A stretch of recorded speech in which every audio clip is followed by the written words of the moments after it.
Hey, beautiful friend, welcome back to the Confidence Revival podcast. I'm so glad you're here. This is the space where faith, hormones, and confidence collide so you can thrive in perimenopause and beyond. I'm your host, Andrea Gonzalez, a certified integrative health coach, and I help Christian women navigate the ups and downs of hormonal changes with faith, confidence, and real practical solutions. Because let's be honest, this journey can feel so confusing, frustrating, and overwhelming at times. But you're not alone. And in today's episode is one that just might connect some major dots for you. We're talking about testosterone, how it impacts your energy, your strength, your brain function, and confidence, and why you need more than just a normal lab test to understand what's really going on. Let's dive in and get you feeling empowered, equipped, and aligned with God's design for your health. So, why testosterone matters in women? All right, y'all, let's be honest. Let's bust a myth right up front. Testosterone is not just a male hormone. Women absolutely need testosterone, just in smaller amounts than men. In fact, testosterone is so critical for energy and stamina. You know, that get up and that go feeling, muscle maintenance, your strength, your metabolism, yes, even your posture, brain function, including memory, clarity, and your mood, your libido, and your sex drive, and yes, your confidence. Testosterone plays a big role in assertiveness and motivation. As we enter perimenopause, often in our late 50s and 40s, testosterone levels begin to decline, sometimes even before estrogen. And when your testosterone dips, it can leave us feeling tired, foggy, weak, and even unlike ourselves. So this is what you need to know about testing testosterone. And here's the tricky part. Many women are told their testosterone levels are normal on lab tests, but normal does not mean optimal. So here's why. Most lab ranges are based on population averages, not what's ideal for you. A woman in her 20s might have a level of 50 and feel so amazing, while someone in her 40s may test at 15 or 20 and be told that's normal because it's still within range. And that has happened to me. My testosterone was it was 25 for a long time, and I didn't feel all that great. And then it dropped to 17, and I was feeling horrible. Lack of motivation.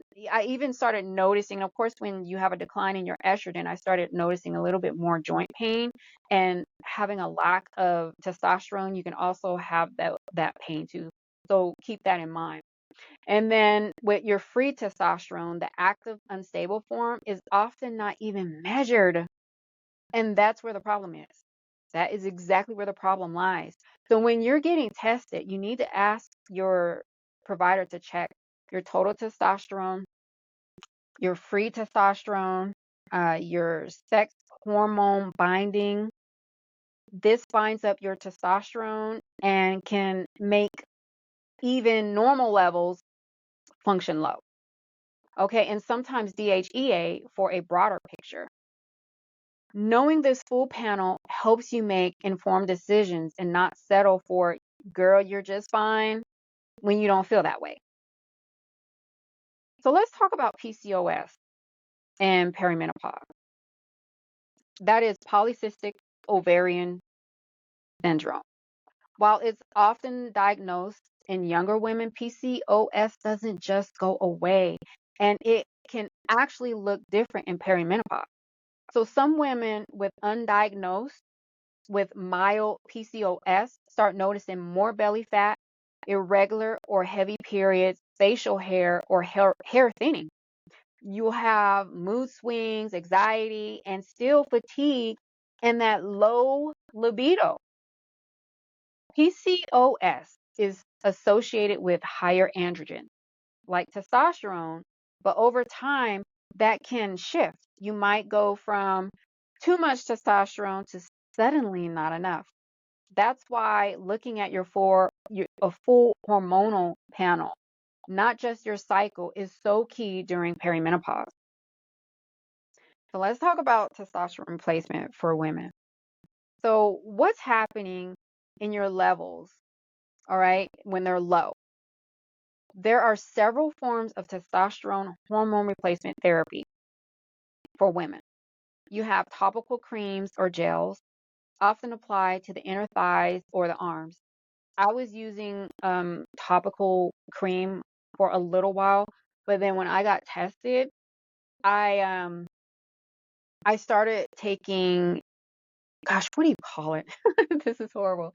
Atrosh. Forgive me if I'm saying it wrong. I started taking that because sometimes some women, they can't absorb the creams or the gels and they have to take it internally. Although I really don't recommend it unless you really, really have to, because it has to pass through the liver. So you want to be careful taking it internally. But what I'm taking, you put it like underneath your tongue or like in your mouth by your cheek, and it dissolves.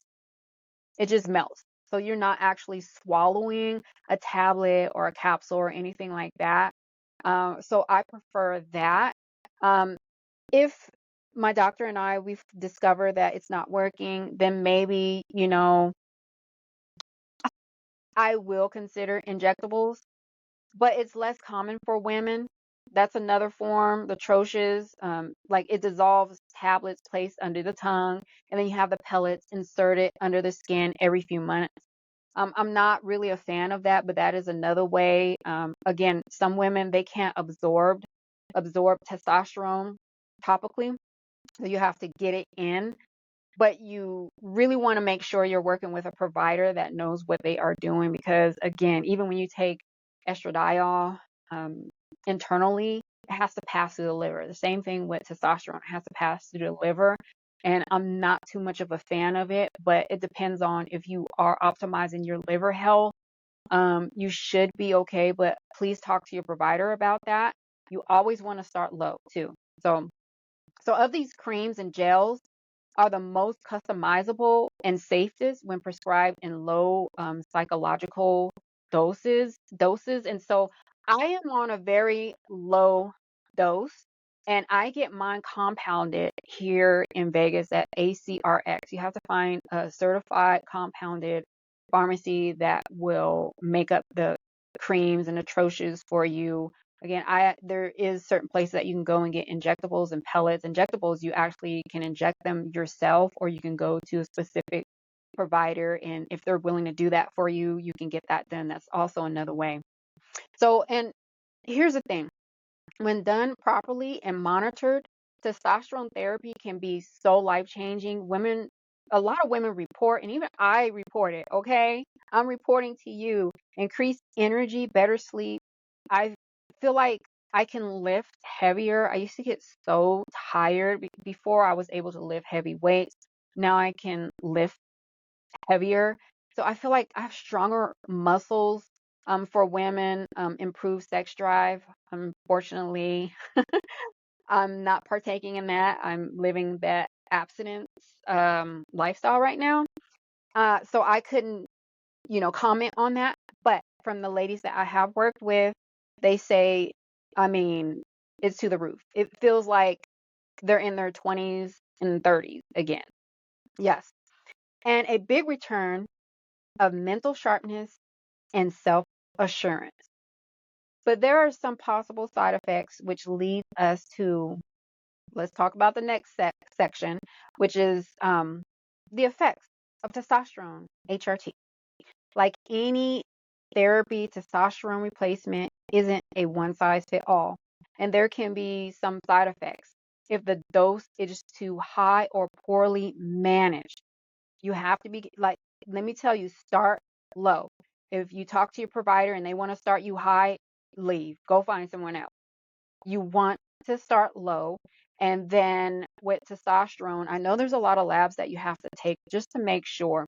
But for me, I will get it tested every, 3 months, and just to see where I'm at, because you don't want it to go too high. All right. So this one of the side effects, and I noticed, and it actually went away, is acne or oily skin. But the acne was just a little bit on my chin, and it's not bad at all, and it went away.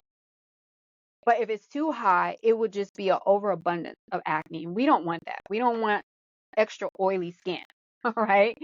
And then increased body hair, irritability or mood shifts, clitoral enlargement is very rare and usually dose dependent. So again, most of these side effects are from high dosing, and we don't need high dosing. And sometimes your voice deepening if used in high doses for long periods of time. The key is working with a provider who understands bioidentical hormones and they know what they're doing. You have to do your research, all right? You need a provider that knows how to work with women and prescribe for women, because we are different from male counterparts. They can start with 100 milligrams up to a certain percentage, and even they have to be careful as well with high doses of testosterone. So not just the standard using, male focused protocol. And that's what some bioidentical hormone doctors will do. That they will give you that protocol that is for males, and you need to run. All right. So there are natural alternatives to testosterone replacement.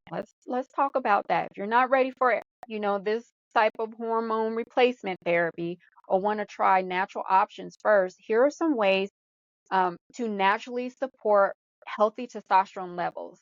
Number one, you want to make sure you're eating plenty of protein, healthy fat, and zinc-rich foods like pumpkin seeds, grass-fed meats. There's another one, sunflower seeds. They're actually really high in zinc. I also take zinc as well, zinc with copper, because if you take too much zinc, it can actually deplete your copper. So I do take a capsule, but I also get in some food as well. Engage in strength training. Even body weight exercises help too. And then get good sleep. Deep sleeps, helps with hormone production. So you have to make sure that you are sleeping. You need to be in a deep sleep. Manage your stress. Cortisol steals from other hormones.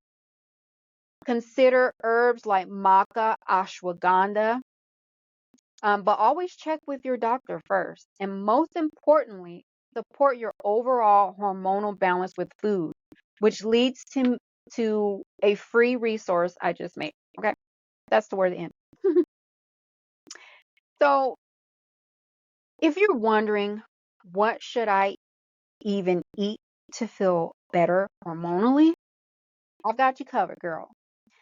Download your free copy of How to Eat for Hormonal Health, a beautiful, practical guide to help you nourish your body and support your hormones naturally.